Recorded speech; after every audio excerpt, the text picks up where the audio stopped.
किसान साथियों राम राम। आशा और उम्मीद करता हूं कि आप सब ठीक ठाक हो।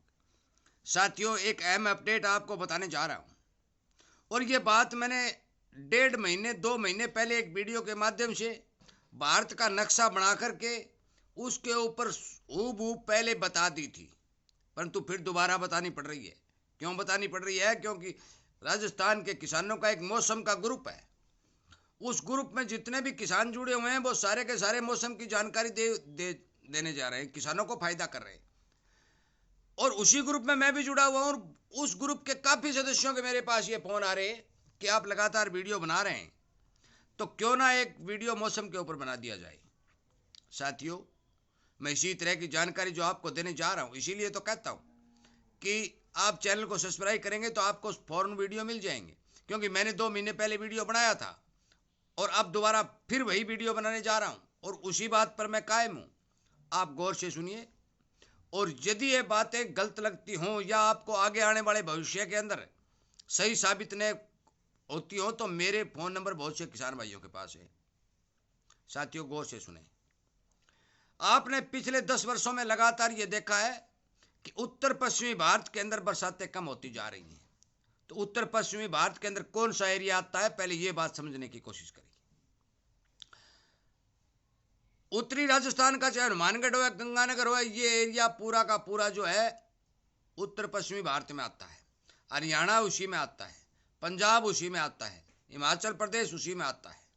ये एरिया उत्तर पश्चिमी भारत के अंदर आते हैं।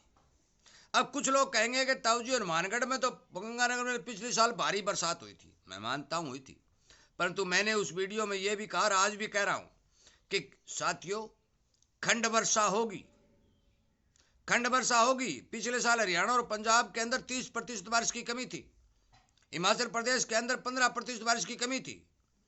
बाकी दक्षिणी भारत में मानसून का जो प्रभाव है वो एक अलग टाइप से चलता है। क्यों चलता है?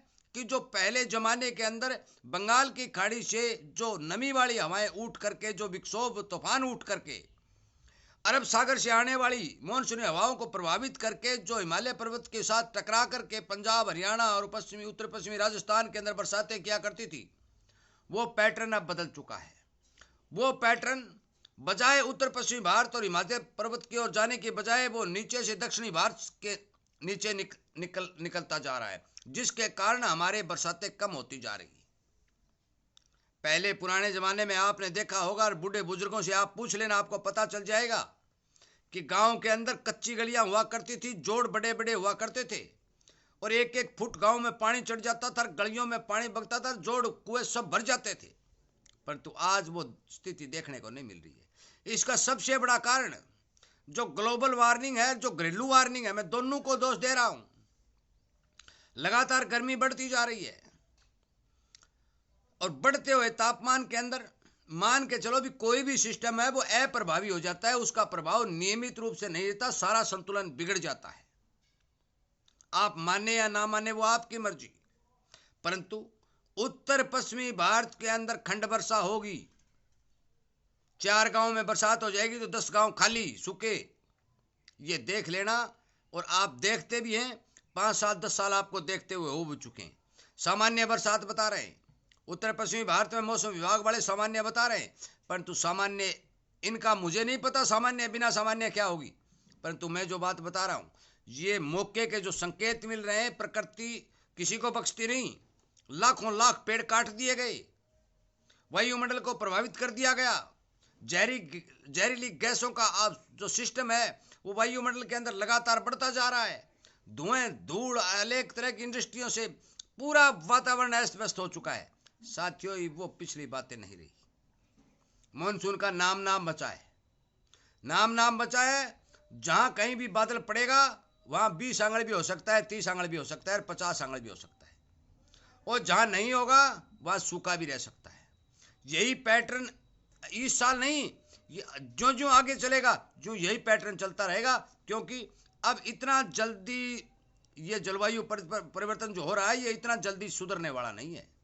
बड़े बड़े जंगल काट दिए गए, बहुत से पेड़ों को फना कर दिया गया। बड़े बड़े पेड़ हुआ करते थे, देखते थे, बड़े बड़े जंगल हुआ करते थे, आज वो चीज़ नहीं रही है। और उन सब का प्रभाव यदि प्रकृति के साथ यदि इंसान खिलवाड़ करेगा तो रिजल्ट यही निकलेगा। और साथियों, जो जो पेड़ काटे गए, पेड़ों का विकास नहीं हुआ, सरकार ने अलग से कोई बजट पास नहीं किया, सरकार ने कोई ऐसा रूल और रेगुलेशन पास नहीं किया कि वृक्षों को, पेड़ों को बढ़ावा मिले, परंतु पेड़ काटने जारी रहे। मैं ये नहीं कहता कि सरकार ने गलत किया, जरूरत के हिसाब से सब कुछ करना पड़ता है, परंतु बेहिसाब की जो बातें की जाती हैं, बिना कोई हिसाब किताब के जो अति होती है वो गलत होती है। इसलिए सभी साथियों से मेरा विनय निवेदन है कि मैंने 2 वीडियो पहले बना दिए, फिर तीसरा वीडियो फिर बनाने जा रहा हूं, और बना दिया है कि आगे आने वाले 2025 का मानसून खंड वर्षा के तौर पर उत्तरी पश्चिमी भारत के अंदर दिखाई देगा, जिन प्रांतों का मैंने नाम लिया है। दक्षिणी भारत के अंदर हो सकता है कि बरसातें ठीक ठाक हो जाए, परंतु मॉनसून विशेषज्ञ पूरे भारत की गणना करने के बाद ये बताएंगे कि 103% बारिश हो गई। भाई 103% बारिश तो हो गई, परंतु उस गांव में तो 1 आंगड़ भी नहीं हुई, उसका क्या हुआ? 103% वहां कहां गई? वहां। इसी तरह चलेगा, इसी तरह चलेगा। यदि अच्छे दिन आने हैं, भगवान सुनता है, किसान की सुनता है, तो हो सकता है कि यदि हिमाचल में बरसात तो अच्छी हो जाए तो डैमों के अंदर पानी की पूर्ति हो सकती है, पर मुझे लगता नहीं है। अब जो हालत है वही आगे वाले समय में दिखाई दे रही है। हिमशैल, जो हिमालय पर्वत के ऊपर, हिमशैल का मतलब बर्फ के पहाड़, बर्फ के पहाड़ लगातार पिघलते जा रहे हैं, वायुमंडल में गर्मी लगातार बढ़ती जा रही है, जिसके कारण सारा सिस्टम प्रभावित होता जा रहा है। सिस्टम के प्रभावित होने का रिजल्ट है, और उसी का नाम है जलवायु परिवर्तन। और उसके बाद पेड़ों की कटाई, चौड़े चौड़े रोड निकलना, बड़ी बड़ी इंडस्ट्रियों को बढ़ावा मिलना, यह है घरेलू वार्निंग। इसलिए कृपया करके किसान अपने सूझबूझ से खेती करे, पानी के हिसाब से खेती करे, और इस बात पर निर्भर कतई न रहे कि लगातार बरसात होगी और हमें बहुत ज़्यादा बम्पर पैदावार मिलेगी। भाई सभी जगह ऐसा नहीं होगा, ये बात नोट कर लेना। मेरे नंबर भी हैं, आगे आने वाले समय में आप फ़ोन करके देख लेना, या आप किसानों से फ़ोन करके पूछ लेना कि आपके एरिया में क्या हाल है। पिछले साल से भी बेहतर हालात अब की बार दिखाई देंगे।